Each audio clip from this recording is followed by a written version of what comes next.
Hello, namaste. Welcome back. Thank you for visiting my channel. You Gotta Breathe. Don't forget, if you want to get notifications of when I post new pictures, just click on the subscribe button down below. Down below? Not sure which side. Down below. I hope you do, and I hope you all are enjoying my videos of my trip to India. Today, let's talk about food. I have been trying a lot of the local cuisine, and South Indian food is much different than you expect of Indian food. We've already talked about that before. But we're not just talking food. Today we're going to talk some snacks. So first, let me show you. This is what they call a sweet lime. So it tastes like an orange on the inside, but it's not as sweet.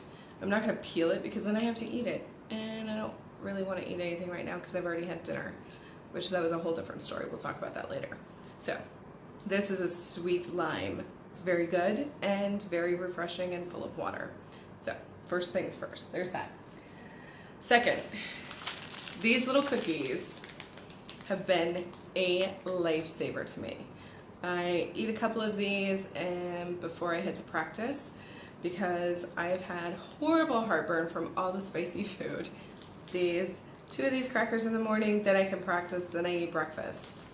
Lifesavers for me. I'm going to open this because you'll know why in a minute. So, everything is packaged really well.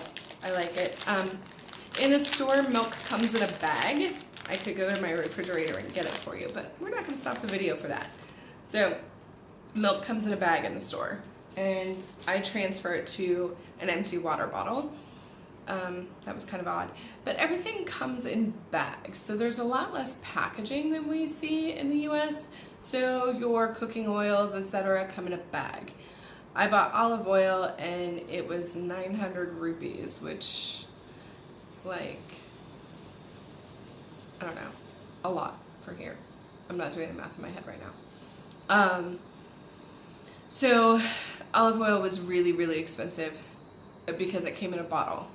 Everything else comes in bags. You can buy sugar in bulk, you can buy rice in bulk, and you just get a bag and you fill it and you weigh it, and that's what you pay.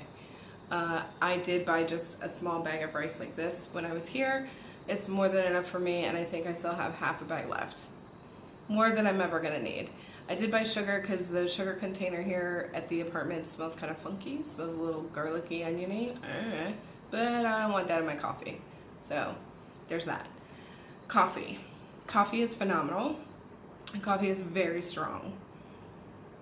Coffee is either, they have espresso machines everywhere, they have cappuccino everywhere.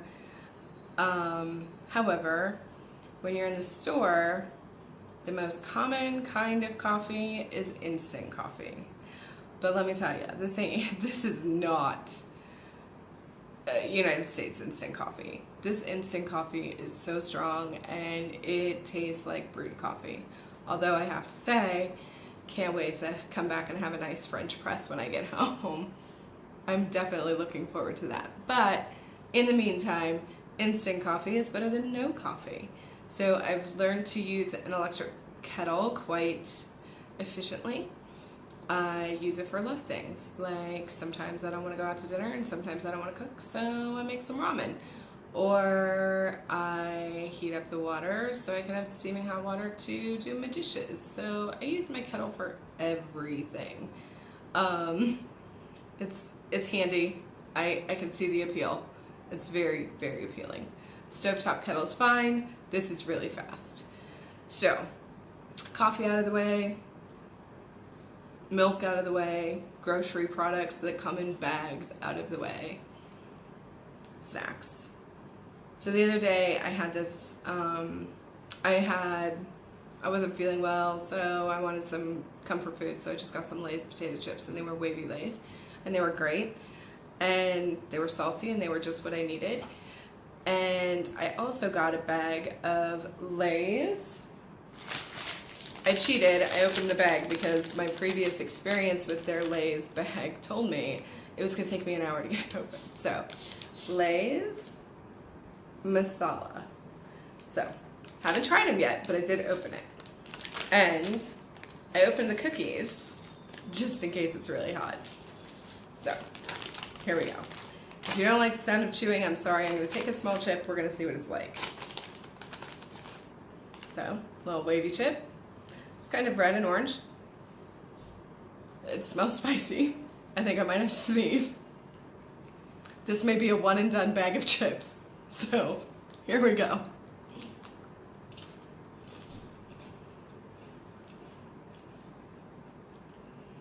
It's tangy. Oh, it has kind of a lingering heat that hits you after the fact. So I'm gonna eat the rest of this and then I'm gonna eat a cookie. My boys would love these. Me, probably not so much. Woo. All right. Wow, that's spicy. All right, this is just a quarter of one of those cookies because I know I like them. They're dippable. They remind me of my grandparents. You know, in the afternoon when they would have coffee and they would dip their cookies in their coffee. That's what these cookies are for. All right.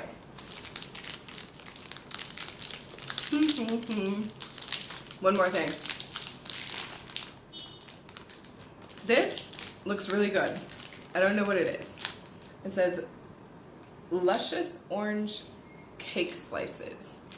And it says, fruit lovers rejoice. Taste a cake so delicious you'll feel the orange in it. I wonder if it's like UDF peach ice cream, where it's so fresh you can taste the peach fuzz. Probably not, but I could hope.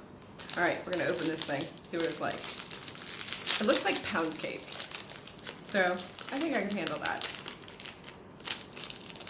But it's already pre-sliced.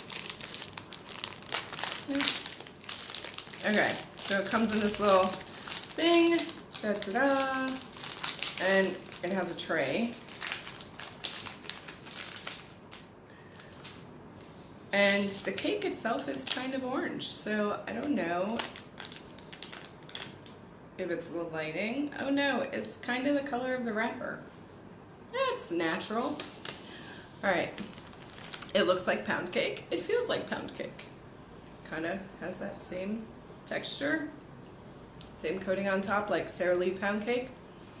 So I'm not gonna eat this whole thing. We're just gonna break off a little piece, see how it goes here. I'm gonna get the top because that's my favorite part of pound cake anyway. It's that top layer.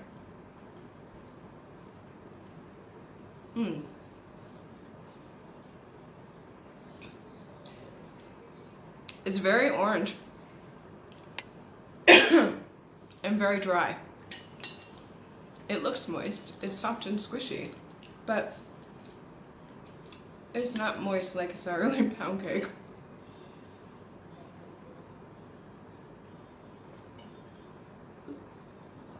Oh my gosh, I'm so sorry. It's still in my mouth. Even after drinking water, I can't even swallow it all. It's so dry. Okay. So there's that. Whew. All right. It's good. It's a little dry. So there's my adventure into some Mysore Indian snacks for you. Apparently there is another treat that's specific to Mysore that I need to try, and it's called Pak, P-A-K. I noticed that they had it at the grocery store tonight when I was there. I might have to pick some of that up. I also had some Indian little sweet treat. I was at the jeweler getting my mala and placing an order for more malas to bring home, and she had just had puja, which is prayer, and that's part of this holiday festival that's going on. And so she had just had puja at her house and had 20 women there, and she offered me some sweet treat while I was there, and I have no idea what it was, but oh my goodness, it was good. It wasn't too sweet, it wasn't heavy, it was light, it was this like cakey kind of thing. She served it in a bowl. It had raisins in it. It was very good. I think the raisins were used to sweeten it, so it wasn't too sweet. I think I could eat a whole tray of it. It was so good. Appam and coconut stew is my new favorite thing to eat. I don't remember if I talked about that, but I was making this episode about food. So it's these rice flour pancakes and a coconut stew. It's coconut milk. It's this coconut milk soup, basically. And it's got all chopped up vegetables, potatoes, cauliflower, carrots, green beans, some onions, and I think some little lemon leaves or something in there. It's very, very good. And so what you do is you scoop out some of the vegetables and the soup, the broth, and you pour it on the pancake, and you just dump it in the middle. Then you break off edges of the pancake, you dip it back in the soup, you scoop up vegetables with it, and shove the whole thing back in your mouth like that. So by the time you're done, the whole thing, your whole plate, the center of the pancake is this soggy mess, and your hand is just a mess because you've been dealing with the soggy pancake and dipping it in the stew and shoving it in your face. It is truly one of my favorite things to eat here.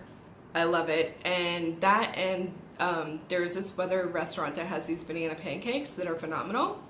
And it's made with millet, and they call them ragi pancakes. And so millet is obviously a grain, but it doesn't taste any different. And so they cook the bananas in it with cinnamon, and then they give you butter and honey. Holy cow, that is so good. And when you're eating spicy food all the time and you can't handle spicy food, that is a welcome reprieve. Let me tell you, that has been a saving grace. That and the appam and the stew, the coconut stew, because they're both very mild and I can eat those without any trouble. Even the pizza that I had the other day was pretty rough because they put dried pepper on the pizza before in the sauce. So they put the sauce down and then they sprinkled, I watched them do it the other day, I was like, oh, I'm gonna hate myself later. They sprinkled dried red pepper on top, crushed red pepper. And then they put the veggies and the cheese. Still worth it. It's a really good pizza. It's naturally leavened, so it's more like a sourdough. They don't use yeast. And it's pretty phenomenal. I don't eat there every day. I eat there like maybe twice a week, which isn't bad. And that's only like 200 rupees, which is $1.50. Not so bad. The dollar goes a long way here. I bought some jewelry. I bought 2 silver anklets, and I bought this mala, which she custom made for me, and it totally cost like $33 US, and the silver anklets are heavy and they have bells all over them. Yoga students love me when I'm walking around the room, but I love them, and she's the one who's making more jewelry for me to bring back. I think that's it. I think that's the end of this episode. Thank you so much for following my journey. Maybe tomorrow I'll talk about the festival and everything that it entails here. And I like it. I like it a lot. It's fun. It's enjoyable. I like seeing all the traditions. It's really cool. So, namaste and goodbye.